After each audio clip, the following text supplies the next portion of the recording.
Good day everyone, welcome to lecture number 17 for MGC. This will be lecture number 5 for manufacturing section of the module. Today we are going to be dealing with sheet metal working. It's a second portion of it. So previously we dealt with cutting, and then we are going to be dealing with, again in this session we're going to be dealing with bending and drawing. So same approach. We're gonna start with this slide as we have seen it before, but basically this is products that you can get from operating your sheet metal with some of the methods that we are going to discuss today. We can go on. First we are going to start with bending. Bending operation is an operation where we form our shapes from sheet metals using bending. Bending, if you guys, from general use of the word bending, you will think of a ruler. If you bend it like this to form shapes that you are looking for, so that would be applicable to all materials that you are out there. So plastic, metal, but since we are dealing with metal sheet working, this will only be looking at metal sheet working. But let's just go back to our previous slide just to see some of the operations that you will find bending. When you look at this slide, almost all these components are formed from bending operation, and this is because bending probably will take place after you have done some cutting. When you have a look at this picture over here, you realize that there was some cutting before bending operation. So it is applicable to most of the products. Corrugated roof, as we all know it.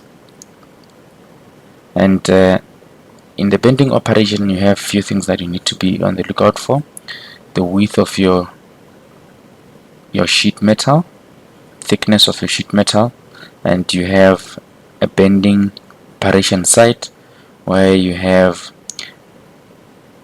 the inner angle A prime, and you have the outer angle bending angle called A, and R is your radius. Note that currently on this picture it is indicating R to the neutral axis, but we will be using it as per inner radius.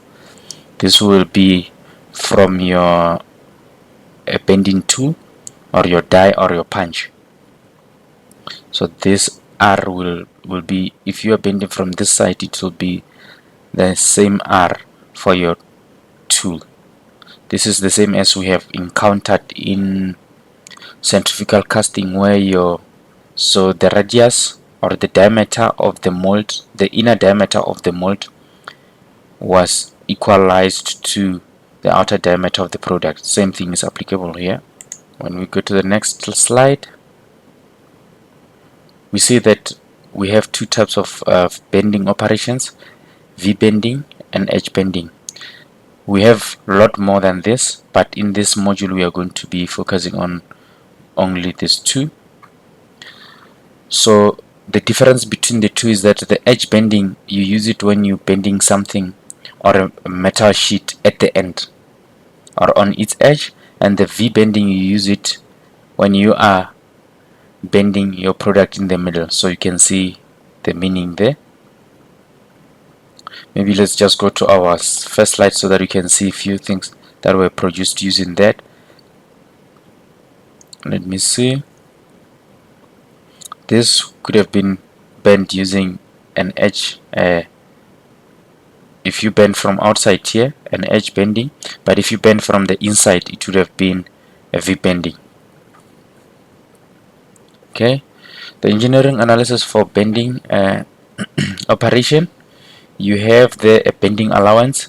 This is the distance that you provide yourself onto the sheet, so that after you bend it, you can get the dimensions that you are looking for. So this is the distance that you allow yourself on the bending sheet. So you can imagine, if you have let's say you want to bend a sheet and with a radius of 5, and you allocate the length of that sheet before bending is given, you give it as 20 and you have radius there of 5.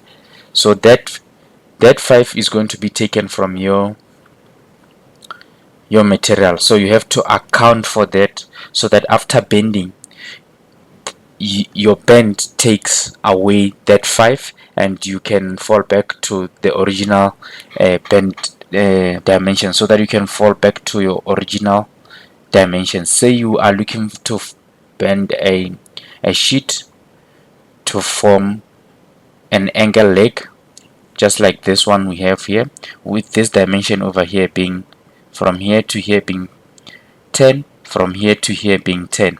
So that means if you add this, you'll get a 20.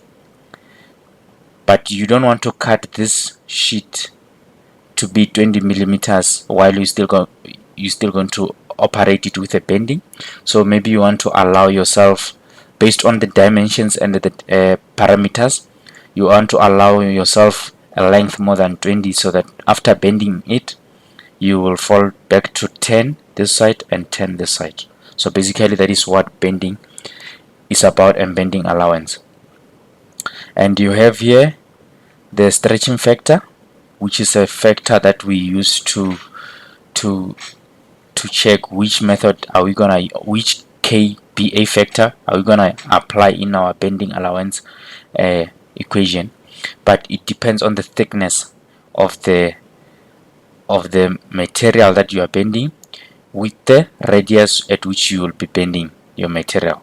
So in the case that your radius is small, you are going to use 0.33, and if your radius is bigger than 2t, you're going to be using 0.5. But this factor here, when you look at it, it affects this factor in the brackets, and it helps you to either have a bigger allowance or a smaller allowance. You can think of it, if you have a thicker material, you might want to have here, if you have a thicker material than your radius, you might want to have a bigger bending allowance, and if you have a smaller radius than your thickness, you want to have a lower bending allowance. And your bending angle, which is the angle outside plus the angle inside, so this angle here should always give you 180. So you will not be given that angle always. It might just be hidden in either A or A prime, but remember this equation here. Some of the factors that plays a role during your bending operations will include Springback. The Springback is just the tendency of a material to return back to, or is a tendency of the material to want to return back to its original position after you have bent it. So I have a cable here, a charging cable. So from this cable, I'm gonna try to, it was originally bent, now I'm trying to put it straight, but when I leave it, so it was, I had, wherever it was like this. Alright, now I was trying to bend it straight so that I can show you, but Springback is actually what is happening now. I'm trying to bend it straight, but it wants to go back. I'm trying to put it straight, but it wants to go back. That is the Springback. But in this case, I need to show you with a bend so that you can understand what is a Springback in terms of bending. So Springback in terms of bending, you have a straight material like this, but now you bend it. After you have bent it, when you let go the forces which are in the current state, are the forces that I'm applying with my hands, when you let go, this thing will try to go back, and it will not go back to the original straight line. It will bend back just between the force that you applied and the original position. That is the Springback, and that is tendency with most of the materials. So when you're operating with a bending operation, you need to apply force so that when you release those forces, your material springs back to the position where you need it to be. Or you can do some some experiments on that to see exactly where you need to bend before you get there, but we have an analysis that can allow us to actually get that. But to calculate the Springback, you have A prime, which is the angle inside, or the final angle, so it will open up. So this will be your AB prime. This will be the angle of the punch, and then when you let go, it will go back to a sprung back angle, which is the angle that you see there as A prime. And A prime B will be the angle of the punch or the angle of the die. So this angle and this angle are the same. So how you calculate Springback, you have A prime, that angle you subtract AB prime, you divide that by AB prime, AB prime. So Springback will be A prime minus AB prime divided by AB prime. In order for you to be able to account for that, you can overbend your material. You have it, you want this angle, so you want, this is the angle of the component, you'll press it up until here, and then when you let go the forces, it will go back to where it started. Or you can use bottoming.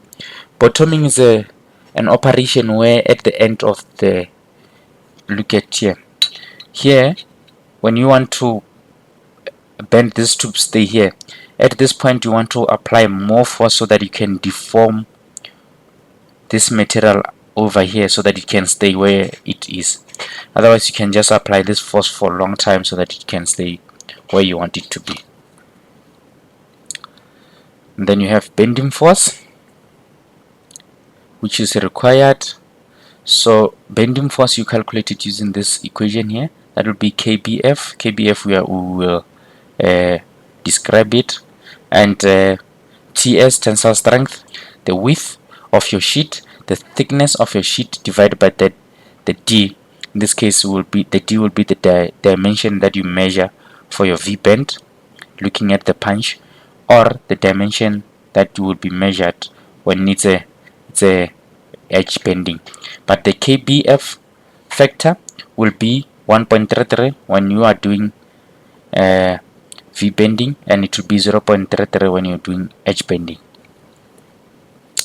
This is a class example that we are not going to go into details. We will discuss this in much details in our session for consultation, but the answer is given to you. You can just check yourself how you will go about this. And then this is another example that you can try yourself. We'll also discuss this in the case that you have more questions around it. And we have here other bending operations that are in the field, and they don't end here. With progress with manufacturing methods, these methods will keep coming. So we have flanging to stiffen edge, stretch flanging. So you can see there's an arc there, arc in the inside, and then shrink flanging, arc on the outside. And then we have a hemming bending over self. This is just to you bend it over itself. Here you have seaming, same bend, but you actually combining two sheets. And then you have curling there with a smooth edge there. And then other methods, you'll have channel bending, U bending, air bending, where there's no, with air bending over here you don't have the die. Offset bending, corrugating bending, tube forming. This one you use it when you can see the shape is when you perform corrugated roof, as I indicated earlier on when I showed you corrugated roof sheets. We are now at drawing operations. Drawing operation involves an operation where we perform drawing of metal sheets so that we can form our shapes. I'm going to recommend for you guys to just have a small Google search on metal sheet working. Just go and say drawing operation. You'll see mostly used in can production factories. So the process of making your can, it is similar to this. So you can already see that there is a blank or punching operation involved. Immediately afterwards, you're already doing the drawing. Basically, with drawing, you push your sheet, reducing its shape, maybe reducing its thickness, the thickness of the sheet, to get the shape, a thinner shape of your cup. Let's think about it that way. Usually it will involve deforming your blank to form your cups or your whatever sheets that are there, and there are operating parameters around it that will require holding force and the velocity at which you press in, and the force that you apply, and the radii of the die and the punch, depending on the dimensions of your component or product. But just keep all this in mind so that you are aware of what you are looking for. All this you need to determine before you can manufacture your die and punch for your operation. On this slide we have pictures displaying how this drawing operation will be like. So you'll have this holding force, and then you have a punching force. At some point this force and this force will the two forces will have to check against each other, and the weaker force will let go. In this case, the holding force will let go as the punching force is becoming high and high, letting go, and then the shape is being formed. Ultimately, the holding force let go, and then this is your component. Remember, after you have done enough experimental test on this and have done some calculations, you will know exactly at what point should you let go or at what point should you hold on, or this force will just pull this flaps of this holding force, and then you have your component formed. The engineering analysis around it requires you to check 3 things before you can go on with the operation. Measures of drawing operation will include drawing ratio, reduction ratio, thickness to diameter ratio, and dp blank diameter, dp punch diameter.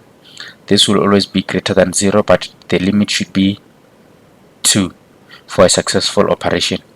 And a whole lot of material properties are in play here, and with enough experimental tests and calculations, you will be able to define what is suitable for your own operations. But for this module, this is what the guidelines that we are going to use.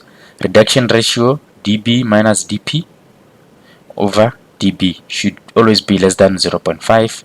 Thickness to diameter ratio, t over db, and it should always be greater than 0.01 or more than 1%. Remember, these are guidelines and they depend from lab to lab, and they depend on a lot of factors in the real world applications. But for this module, we are going to be sticking with these guidelines as we gave them here. And then you have a force, drawing force. The force that you need there will be as defined. The drawing force as defined, it will be the force from the punch. The force from the punch will be F is equals to pi dp t tensile strength db into bracket db over dp subtracting 0.7, and the holding force will be 0.015 y. That y is a yield strength, and pi into this equation over here, dp squared subtracting dp plus 2.2 t plus 2 rd, radius the die, and this is the corner.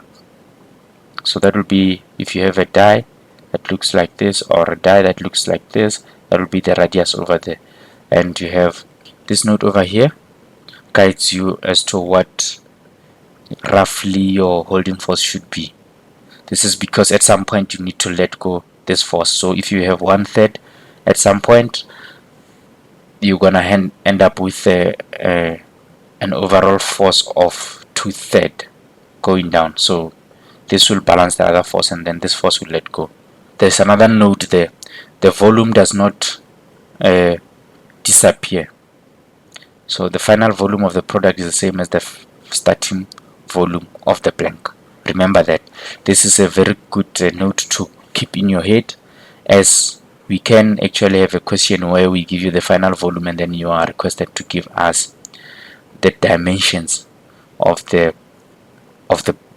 product, or the dimensions of your operation. You have another method there called redraw. Basically, the redraw method simply means you apply a drawing force several times. You push in, go out, and come back, and push in and go out and come back, and push in up until you are satisfied. This is because if you apply it continuously at once, you might tear and or damage your die or something like that.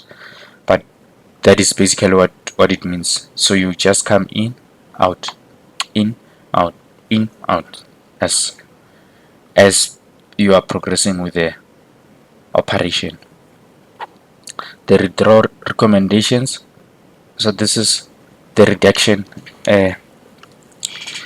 redrawing operation guidelines. First draw will be 50% reduction, and second draw 30% reduction, third draw 16% reduction, and then you are done. And there's another one called drawing without a blank holder. This one, if you want to draw without a blank holder, so if we can just go back, I mean, you can push this blank in, and then you will have this, but here you will have a blank holder. Some operations you don't need this holder, but when you are applying using that method, this is the criteria that you want to check. If your dB minus dP is less than 5t, you can actually go and apply drawing without applying a blank force. I mean, if you have this criteria met, you can go and operate with the drawing operation without holding your blank. This is the deep drawing without blank holder. Just push in, then that will be your product. Here you have typical drawing defects: flange wrinkling, and you have wall wrinkling, you have over here tearing, earring. On top you have this type of surface, and then you will also have surface scratches. Other sheet metal forming operations involved ironing, coining, and embossing, lensing, twisting, carrying process, and hydroforming. But there are many more. We will just touch on this and define them roughly, what they are all about. Ironing, you have a thicker sheet, then you push it through a thinner material as you increase in the length underneath. So this is ironing. And then you have coining and embossing. You have lacing over there. This is the type of drawing that you can have. Take note that you'll have cutting taking place in the process. And the product that we can think of here is a grater. Your veg grater, you will find something like this. Twisting, think of fence or propeller plates. Gearing process, you force this using a rubber pad to form your cup over there. Hydroforming, you have there a hydraulic fluid which you are going to push against, or push the hydraulic fluid, and then you apply force, and then you will have your shape there. You can also just go and have a detailed search on these methods, and just to have a basic idea as to how they are applied. And then you have explosive forming, same thing, explosion. When this fluid moves down, you have there your component formed. Electrohydraulic method is also the same thing, where you apply now your electromagnetic force in order for you to be able to form your shape. and they are applicable at different operations for different products and product specifications and requirements.